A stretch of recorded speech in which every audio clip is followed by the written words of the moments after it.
Have you ever walked into someone's room and felt unsettled by its perfection? Every surface gleaming, every book perfectly aligned, the bed untouched like a museum display? Here's something strange about extreme cleanliness. It's rarely just about cleanliness at all. When someone keeps their room spotless to the point of perfection, they're not just organizing their physical space, they're creating an illusion of control in a world that feels fundamentally out of control. Psychologists call this compensatory control theory. When life feels unpredictable, your brain desperately seeks something it can manage completely, and your room will obey. But the psychology runs even deeper, woven from childhood patterns where mess meant danger or cleanliness earned conditional love, from anxiety disorders that turn neutral situations into threats, from perfectionism that redirects impossible internal standards onto controllable external order. Behind many extremely clean rooms is unprocessed grief, the grief of a childhood that wasn't safe, of always having to be vigilant, of proving worth through flawlessness. The person who keeps their room extremely clean isn't weak or broken. There's someone who learned early that control was love, that perfection was protection, that order was the only path to safety. And now they get to learn something new, that true safety comes not from controlling everything around you, but from accepting everything within you. That your room can be clean, but you don't have to be. And maybe that's the real freedom you've been cleaning toward all along. The deeper layers. But let's go deeper into what this really means, because understanding the why changes everything. When you watch someone arrange their desk for the third time in an hour, when you see them straighten picture frames that weren't crooked, when they can't leave home until every dish is washed and every surface is wiped down, you're witnessing a conversation between their present self and their past wounds. The extremely clean room is speaking a language most people don't understand. It's saying, I need to know what happens next. I need to predict my environment. I need proof that I have agency in at least this one small corner of existence. Think about the neuroscience for a moment. Your brain has two primary modes, the threat detection system and the reward system. For someone with an extremely clean room, these systems have been rewired through years of experience. The sight of disorder triggers the amygdala, your brain's alarm center, sending signals that something is wrong, unsafe, unmanageable. Meanwhile, the act of cleaning activates the reward pathway, flooding your system with dopamine and a temporary sense of accomplishment. Over time, this creates a powerful feedback loop. Mess equals danger. Cleaning equals relief. The pattern becomes automatic, unconscious, as hardwired as flinching when something flies toward your face. Research from neuroscience laboratories reveals something fascinating about this process. When people with cleaning compulsions view images of cluttered spaces, their brains show heightened activity in regions associated with anxiety and threat processing.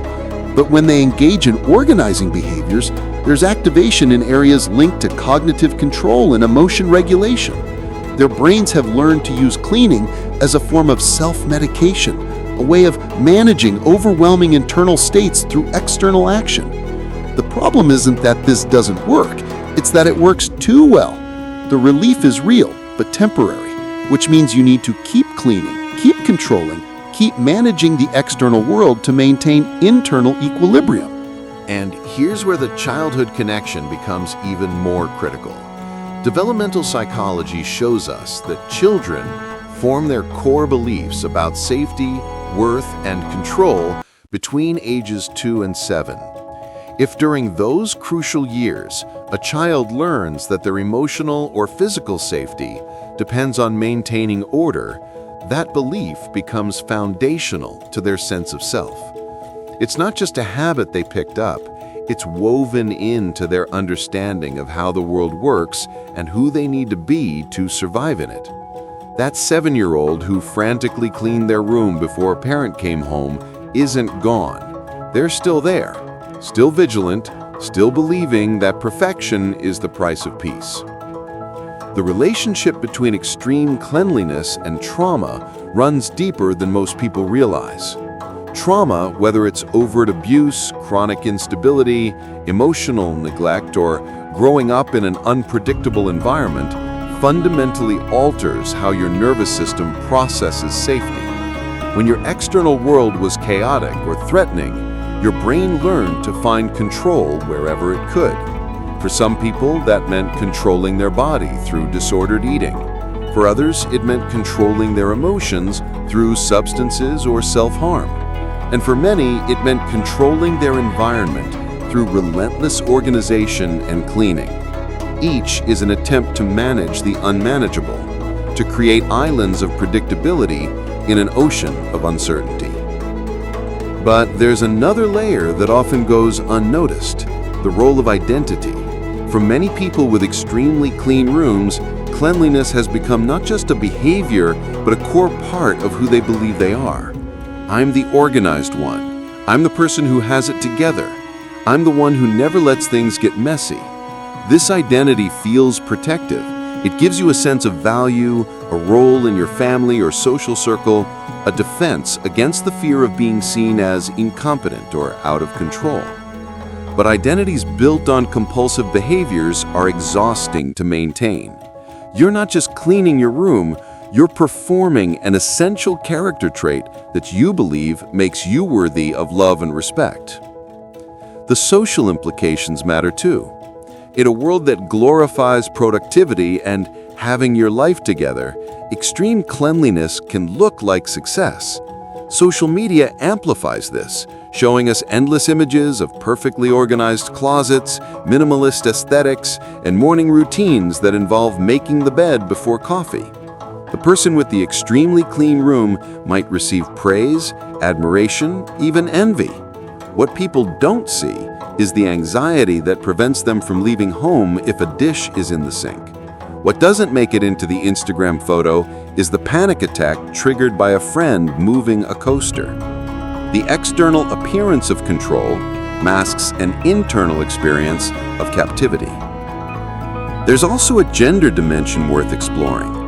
While people of all genders can develop extreme cleaning behaviors, women and girls are disproportionately socialized to believe their worth is tied to domestic order.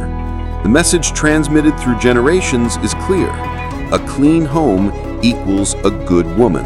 A messy house is shameful, a sign of failure, evidence of inadequacy. For many women, the extremely clean room represents not just personal control, but internalized expectations about femininity, caregiving, and value.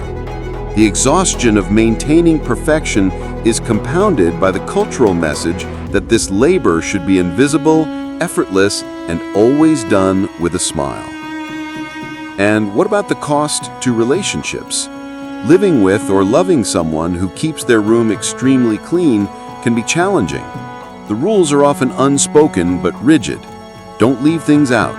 Don't touch that. Don't make a mess.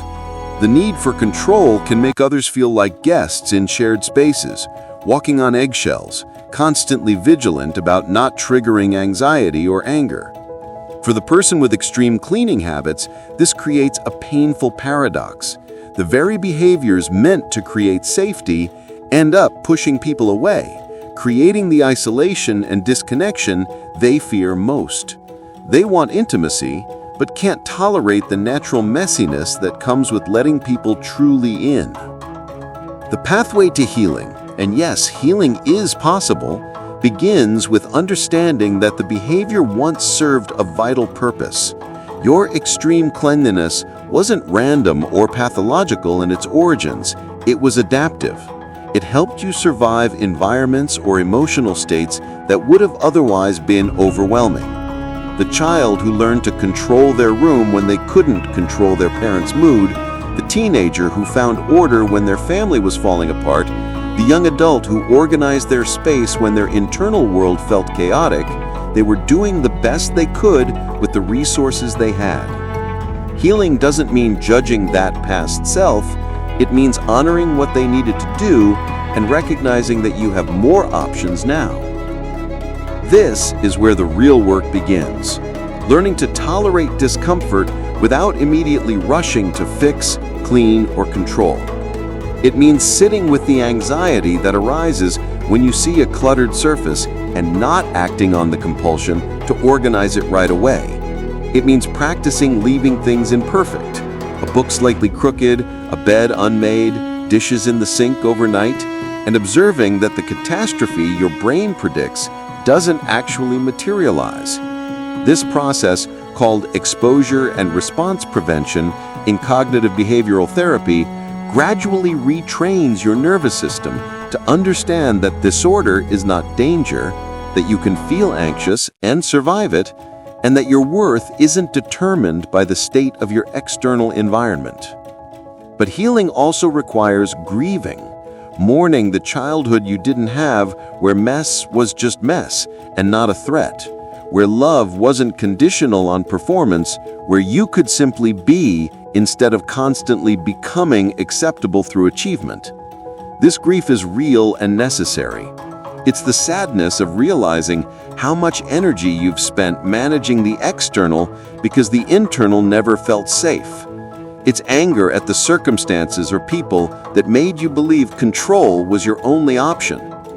It's the tender ache of recognizing that the extremely clean room which you thought was protecting you has also been limiting you. The journey toward a different relationship with cleanliness and control isn't about becoming messy. It's about becoming flexible. It's learning that you can tolerate different states. Sometimes your room is organized, sometimes it's not, and both are okay. It's discovering that your worth exists independent of your productivity or the state of your environment. It's practicing self-compassion when the old patterns resurface, because they will. Decades of neural pathways don't dissolve overnight, but slowly, patiently, with support and practice, you can create new patterns, ones where safety comes from within rather than from the arrangement of objects around you, where peace isn't earned through perfection but discovered through acceptance, where your room becomes a place you live in rather than a shrine to control you're endlessly maintaining.